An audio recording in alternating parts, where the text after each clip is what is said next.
I just have to say it's great. It's been over 2 years since I've seen so many faces, live and in person, so I'm sure you all are happy about it, as happy as I am. This is fantastic. We're thrilled to be here, and as Matt said, we've had a long time partnership with Candor Realty and a lot of people in this room, and we really appreciate it. Much like the philosophy of Candor Realty is, it's about relationships, and so nothing is too small for us. We're going to make sure it's the right deal. We're going to make sure it fits, because we don't want to see you fail. So we're here to be, you know, your partner for the first deal and for the next deal and for every deal thereafter. But I have the A team tonight who's going to talk to you about all of the intricacies of commercial lending, everything you need to know, and residential lending, because it's good to understand the difference. It'll help you navigate the financial waters. So they'll make it very exciting, and we'll answer any questions. So we have Jeff Turcotte, Vice President Commercial Loan Officer.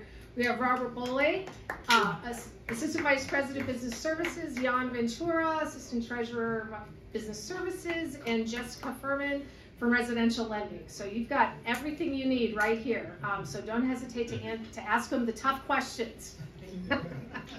Thank you all, and have a great night. Thank you. Thank you for having us tonight. We're excited to be here and excited to see so many people as well. So let me just take a quick poll. How many people here currently own an investment multifamily property? Very good. Or investment property. Yeah. And how many people are looking to purchase investment property? So as I mentioned to Matt earlier, I have an awful lot of respect for what you do and to dive into this type of business, because it can be scary to dive into this. Really, it can. So you have to build a team around you and jump into the water. So that's where we help as well. But Robert's going to talk a little bit about Jeanne D'Arc as a credit union, where we come from, and what what our history is. And then we'll dive a little bit further into commercial lending and then real estate lending. Next slide. There we go. Oh, look at you. I'm not going to squeeze it. I'll just go on my tippy toes. So just a little bit about the credit union itself. So for those of you who don't know, the credit union is 110 years old. We're based right in Lowell, Massachusetts. We've been here a long time. We're definitely expanding on our business side and commercial side. Jan is the newest member of the team, and he has been with us, over a year now. Over a year, yeah. And his focus is on like C&I lending, which in turn just means, vehicle loans, stuff like that. But we are very heavily invested in the commercial real estate world. And basically what that leads to is you guys, as Jeff said. And the memberships that we can fit and service land in the Merrimack Valley, Essex County, Hillsborough, Rockingham, and we do some off-site municipalities such as Leominster, Worcester, Fitchburg, and those areas. Gardner. Gardner! That's what's up! I seen Matt's face, so I had to mention that. So that's basically where our membership lies. But our mission for the credit union itself is just to make sure like all our members make smart financial choices, whether that be saving money in their savings account, investing money back into their business, or investing money into a great real estate deal. And that's our main mission. And as Kara mentioned earlier, our goal is not to set anybody up for failure. So every deal is different. We're going to look at every deal. But we're going to look at the deal as if it was something that we want you to succeed with. If it's something that is very tight and we think, hey, it might not benefit you, we're going to be very upfront with you and tell you. If we think it's a great deal, we're going to run with you, and we're going to run till the wheels fall off. So that's how it works. Some of the products that we have. So as I mentioned earlier, Jan, he can also do commercial deals, commercial real estate deals, but his main focus as well is vehicle loans, lines of credit, credit cards. If you have other businesses or you work with other businesses, property management companies, your LLCs, construction companies that are starting off, and they need those trucks or whatever the case may be, we do that. We also do SBA loans. And then we have our general, commercial real estate loans, small term loans, fixed term loans, and then overdraft lines of credit for your businesses as well. And then I think I'm turning this back to Jeff to dig in a little bit more on the actual commercial lending and the real estate piece of it. So there'll be plenty of time for questions afterwards as well. So, or if someone has a question that they want to shout out, or just raise your hand, and we'll see if we can answer it. So when John asked us to come tonight, and I said, well, John, I said, we have no problem with that. I said, I can tell everybody all I know about commercial financing. He says, that's great. He says, but you have about 20 minutes, so what are you going to do for the other 17? I said, okay, all right. So we could talk all night about financing and that kind of thing. But I'm going to talk a little bit about the application process with Jeanne D'Arc. So what we like to do is gather all the information first, in early in the process, and really kind of vet, the deal and see where it works and that kind of thing, and run some ratios. Do it back of the envelope, cash flow and that kind of thing. So that's where we start with it. And we have an application. Most of it is we can email it to you, and you can fill it out electronically and send it back to us electronically as well. We are working on a portal in the future to be able to get all that put together in a portal as well, so that'll be a little bit more streamlined. But the important things that we're looking for when we gather an application, typically it's the completed application, 2 years of financials, tax returns. If it's later in the year, possibly a purchase, a P&L. If you have W-2 wages, we're looking for most recent pay stub or W-2 from the previous year. Also, if it's a refinance, we're looking for the current rent roll and expenses, those kind of things. If it's a purchase, we're looking for current leases and the expenses and those kind of things as well. So we're trying to gather all of that first. At Jeanne D'Arc, we have an underwriting group that services other credit unions, because we share services. As a credit union, typically we're sharing some services because we're a smaller organization. We're not like Bank of America that has the big huge underwriting department over there. We're sharing services. So when we gather up all this information, we want to have a complete package to give the underwriter so it doesn't stall. So the underwriter isn't asking, well, I didn't get the W-2, and then this goes back to the bottom of the pile. No, we want to make sure it keeps on moving on. So that's why we ask that we gather it all up front. Yeah, so it pretty much covers the application process. The other way. Okay. So I asked earlier, folks that currently own real estate. So you probably financed a portion of the real estate that you currently own. You probably went through some type of process to do that. I like to go through the 5 C's. As a commercial loan officer, I'm typically a little crabby and pessimistic. That's my nature. Don't say anything, Matt. But this is what we concentrate on, as a lender. And it's the 5 C's. And we'll just go through these real quick. We look at capacity. So it indicates the ability of the entity or the individual to borrow. What's the capacity to support a loan? So what's the cash flow? What can the cash flow support in the loan? So if you have a property that you're going to purchase for, let's just use round numbers, $500,000, but the rents are only $500 a month, and your expenses are $1,200 a month. Well, there's probably not a lot of room there for a loan, potentially. If you're going to bring it, if it's a real good value though, and you can bring the rents up and double the rents, then there might be an opportunity there. But we're looking for the capacity of the property to generate income to pay the loan. Second thing is capital. We don't lend 100% of the purchase price. We'll just got to put that out there. We don't lend 100% of the purchase price.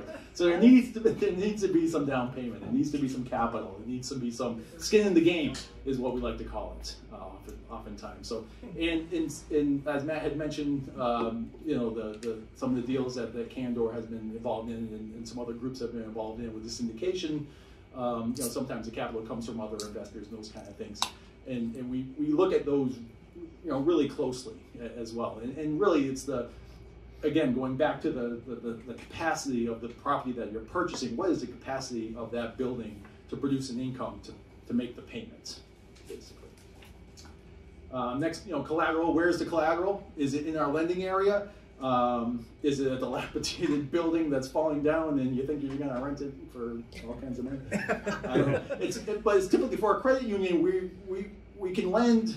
We can take security and collateral up to 100 miles away from the main office, which is on Tremont. So if you draw a circle around Tremont 100 miles, that's where we can take a collateral, take a piece of collateral as security. So that puts us, into New Hampshire and a lot of Massachusetts. So we can expand. Again, as a credit union, though, you need to be a member of the credit union. So there is some requirements. So typically, if you have an LLC or some kind of borrowing entity, it needs to be typically a Massachusetts LLC or a New Hampshire LLC to be able to borrow, to be a member of the credit union. Other financial conditions, we on the principles of the business, we pull credit, so that weighs a lot into the decision as well. And the last thing is character, and Matt's smiling too. We lend to a lot of characters, we certainly do, but character is important. It's how is it that you're conducting your business? We use Google. I won't lie. I'll Google you. But it's I've been doing this for a number of years, and I can remember one gentleman had called, and I was probably his 5th call that day. And while I'm on the phone with him, I Google him, and I figured out why he's calling me, because he just wasn't going to find financing at the places, and that's unfortunate. But so character is really important. It's about credibility. It's about experience. It's about how you're managing your business. That's really important to us. The credit union, we don't want to own property. That's not our business. We don't want to own the property. We want you to be successful, and we want you to operate it. We want to help you do that. And when we lend, when we make a loan and we lend money and we have an interest rate, you may be able to increase rents and reduce your expenses and really make the property sing, and that's fantastic, and we love to see that. We don't get any more interest because you're making the property sing. We get the same amount of interest whether the property's singing or whether you're just making it buy. But we'd rather see it be improved, and we'd rather see it sing. So we're debt. We're not equity. We're debt. There's a difference. But we want to help you achieve the goals that you're working towards. So that's a little bit about the crabby credit worthiness of a credit union. Do you need the 6th C of crabby? Crabby. Yes. John's going to talk a little bit about some of our other business products, about the other offerings that we have. We are a credit union. We offer savings, checking accounts, and those kind of things as well. Yeah, Jan. Thank you, Jeff. Great work, Jeff. Thank you. Hey guys, nice to meet you. My name is Jeanne, like Robert and Jeff said. This is my first time presenting here, so welcome. As you know, thank you, appreciate it. As you know, if you own a multifamily building or property, obviously you need to have somewhere to put the money in. So I'm the guy that usually you reach out to, and we can usually have different types of accounts in order to fit your needs. For example, we have three types of business checking accounts. It doesn't matter if you're a first-time investor. It doesn't matter if you've been in the game for at least 10 years. We have different types of accounts in order to fit your needs. Like I said, we have accounts that charge a $0 fee if you use it correctly, and we have accounts that have fees involved, but obviously you can waive them depending on the type of usage you have on that account. We also do have business savings as well. If you're looking for more like a business money market, we usually utilize the Build Strong business checking account as a money market, just because it does earn you interest as well. Other types of accounts that we offer as well is simplified employee pension plans. So if you do have a business and you have employees and you're looking to obviously open retirement accounts for them, we also are in that space as well. One cool thing that we also have in the credit union is landlord-tenant accounts. We actually just upgraded our system not even a couple months ago, and we actually have a module specifically for landlord-tenant accounts. So how that works is you come into the credit union, you say, hey, I'm an investor, I'm looking to open an account for my tenants. We say, great, what is the property address? You give us a property address, we can pretty much create a plan for that property, and then we can add the tenants under each individual plan.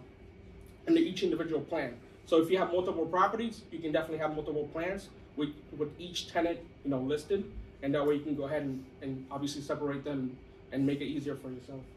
And then obviously business services and resources, we are definitely in the field of being personal. So if for any reason you're up at 7 p.m., you're having dinner with the wife, and then you figured, hey, I need to open an account, you go ahead, email us, and then we can go ahead and get that going for you. You usually be talking to me usually, so yeah. I was just gonna say I'm not responding at 7 p.m.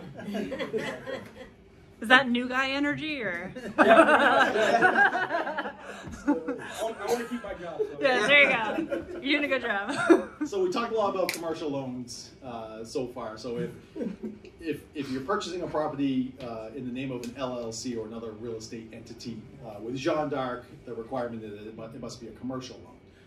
If it's more than it's 5 or more units, it has to be a commercial loan as well. But if you're purchasing a property that might be a smaller property, maybe it's 4 units, and you're purchasing it in your personal name, then.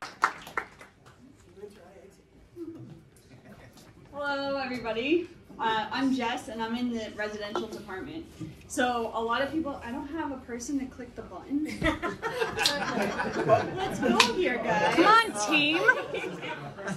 Okay, so essentially, I'm residential. So what is the difference between commercial and residential is that you're going to be putting it into your name personally. Your computer died. You're fine. Oh. No, you're rehacked. I'm sorry. Hold on, no. What happened? Oh my god. Well, you know what? You can just listen, okay? Okay, perfect. You don't even need slides. Yeah, I don't need the slides. I don't need the slides. But there was one slide I really wanted you guys to see because there are differences in some rates that you guys should really need if you're interested in, but you can just ask for my business card and I can tell you guys. Oh, nice. So, good one, right? So we're residential. You're getting a property under your name individually rather than an LLC. Why do people do that? Typically with the rates on a residential, it's a little bit lower. We're not smoking them, but it is a little bit lower. And you go through the same criteria. You go through Fannie Mae guidelines. That's what we underwrite to.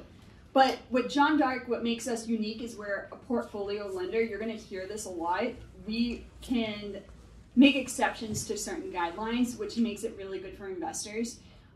We try to make the common sense approach to underwriting. So if something makes sense to us and it doesn't particularly fit the Fannie Mae guidelines, which are ever growing, like the criteria that they fit in, we will make it work if we can make it make sense. And that's what we do as loan officers. So we have several products. Like for instance, Fannie Mae starting in April, they're gonna do a 1 point at least increase in rate for a second home. A lot of people are buying homes and they're doing Airbnb, right? You make a lot of money, you're going to like the Cape, you're going to these lake regions and all that. Well, they're trying to prevent that. So they're doing a 1 point increase. Us, because we're a portfolio lender, we don't have to do that point increase. We're going to make it a little bit less, or a lot less. So there's stuff like that that we can do, we can control. So we work with a lot of investors buying 1 to 4 unit properties. A lot of the times, if you're a first-time home buyer and you're buying a 1 to 2 unit property, we can do 5% down. Anything over 3 units, it's by exception only if you want to put a little bit less down, but we can do it. By exception.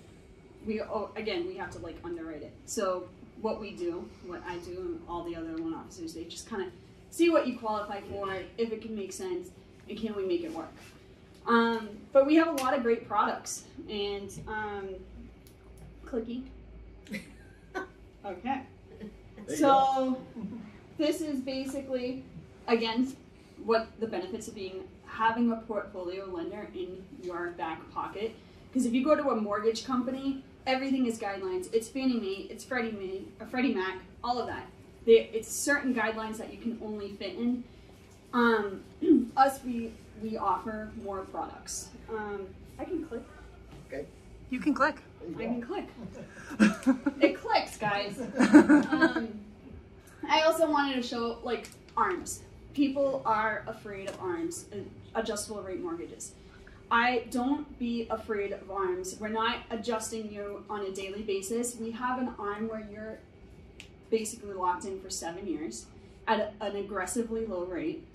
The amount of savings that you have is worth a refinance, even though what we're seeing is that most mortgages only stay in your name to like 1 to 5 years anyways.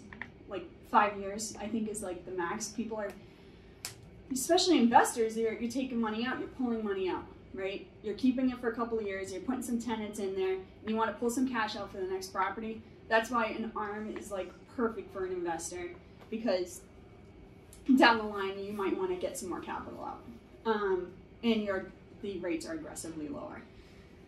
So that was the one I wanted to show you. And also we do HELOCs just at the bank. Basically, if you want to pull cash out on your primary up to 80%, we do interest only, and it's good just to pull like a line of credit. You want to take some money out and you don't have a project right away, but you want to have something like a checkbook just so you can jump on it and pounce on it. A HELOC is always a good option. So, thank you. That's all I have. Yes, Robert. Arm does not mean arm and a leg, right? It's not an arm and a leg. It's actually quite less. It's like half an arm. Just the hand. And that the arm is good for only 4-unit properties or more than 1 to 4 unit properties. only 1 to 6? Yeah, yeah. So basically, just residential, 1 to 4 units. Condos, you're buying an investment condo, an investment single family, anything 1 to 4. 1 to 4 owner occupied or No, individuals? not owner occupied. So actually, that rate. So this is basically just showing you cost comparison. That rate was an investor rate. So I actually ran the prices, and that would be an investor purchase. Yeah. So you can only do arms if it's an investor. No, we do Okay, fixed. I thought so, sorry. Yeah, no, we have fixed too. Fixed is a little. No. For arms, can you only do it if you're an investor? Is that what you said? No. Oh. No, yeah, owner occupied. Yeah, some people tend to not want to go for an ARM. If you're purchasing your house owner occupied, and especially because of like 2008, they see these crazy ARMs. First of all, back then they were doing no income, no assets. So like you said, hey, yeah, I make this amount. Like, yeah, you look kind of cool. I'm gonna give you $300,000 for like this shithole apartment in South Florida. Yeah. And they defaulted. Yeah. So, but that's why like ARM got a bad name and I've rep. done an arm before, I actually. Yeah. So you get it. I think it's a bad thing. Yeah, it's good. So I think like that's what I mostly do is I try to tell people like it's not that scary, and you guys probably know because you have some investment loans, so you kind of understand that. So it's great. So it stays same interest for 7 years and Fixed. same whatever is correct. And then it can't go 2% above. So like if you think about it, right now what am I at 3%. So it can't go 2%, right, on that first time that it goes above. Right now the fixed rates, I can't quote you, but it's high.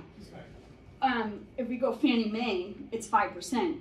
So for 7 years, you're going to go 2-3, and then the first year it can go up 2%, so it won't be above 5. Yeah, and then it can increase on a yearly basis. Yeah. Okay, thank you. Mm-hmm. It's Carmen. Hi, Carmen. I get a little concerned when I'm buying property now. They're looking at what I have outstanding on the loans. Like I have 2 short-term rentals. they're looking at the outstanding loan on the 2 short-term rentals, and then they're looking at my income, right? How can I sustain the 2 short-term rental properties, which are 1 unit, not multi, Yeah. with my income? So I'm like, okay, I'm gonna get, at some point, they're gonna be looking at my FICO score, they're gonna be looking at my debt to income, and they're gonna say, you're capped out, you can't loan anymore. And that's the part that worries me about investing, is like at some point I'm gonna get to a place where. Well, number one, short-term rentals, Fannie Mae guidelines, you can't do it. But if you're collecting it on your schedule, so on your tax returns, it's income at that point. So it doesn't matter if it's short-term or not. Like, you're only renting it out for the summer. It doesn't matter. And also, when you're buying an investment property, like, the rent you collect kind of washes out a lot of the debt for that property. So that's like a huge thing. Is it like 1 year or 2 years of worth of rent that you folks are looking at? Well, it's on your tax returns. So we actually always collect 2 years of tax returns. So just make sure it's on your schedules that you're collecting. Yeah. And you know, all of that. And so if you just bought an investment property and then you want to buy another investment property and you cannot carry both like properties, especially because you need a long-term lease. You can't do these short-term like Airbnbs and stuff like that. You need to have a history of showing some rent. Right.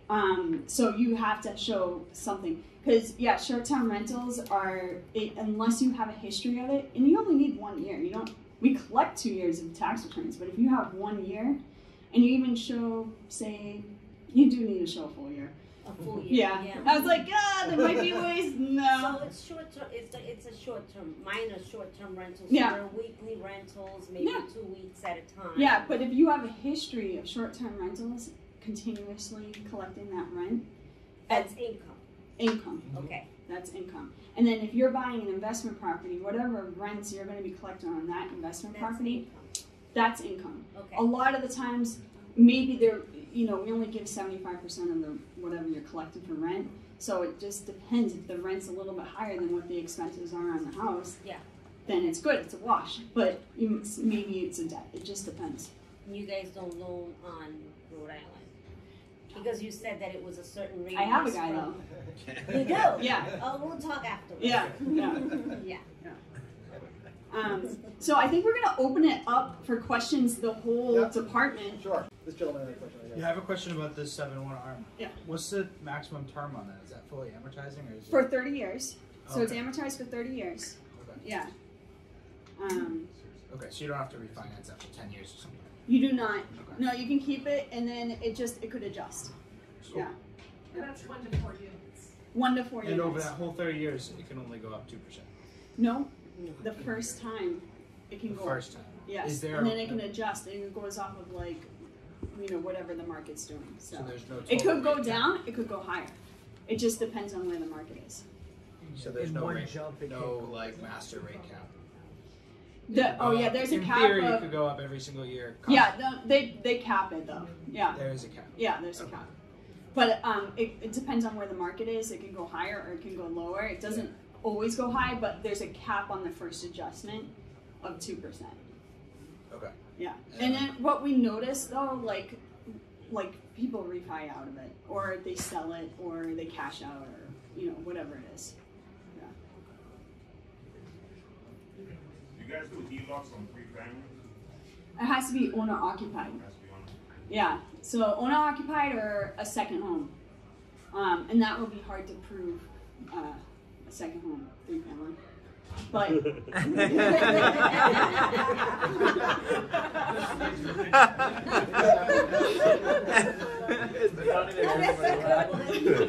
because we all know. Anybody else?